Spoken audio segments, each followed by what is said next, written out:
Сәлем достар, сіздермен бірге мен Мейірімкүл боламын. Бүгін жолдасыммен бірге аквапаркке ашылуына келіп едік, балаларымызбен бірге. Сонымен қатар біраз ақпараттарды интернет желісінен білдік. Олардың ішінде осы ойын-сауық саябағында 3 аймаққа бөлінеді екен.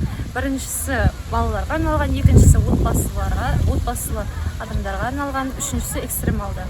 Олар үш бөлек орналасқан және әрқайсының өздеріне арналған аттракциондары бар, өздеріне лайық. Сонымен қатар әйгілі лондондық 2 қабатты автобустық миниатюрлық көшірмесі бар екен, және де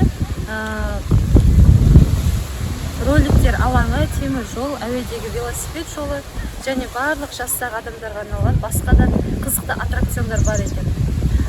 Онымен қоса кабинкаларында кондиционері бар, 50 метрлік айналу доңғалағы орнатылған. Тараз тұрғындары және қонақтары қош келдіңіздер, келіңіздер, көріңіздер. Бұл жер өте қызық екен, өте жақсы, барлығына арналған.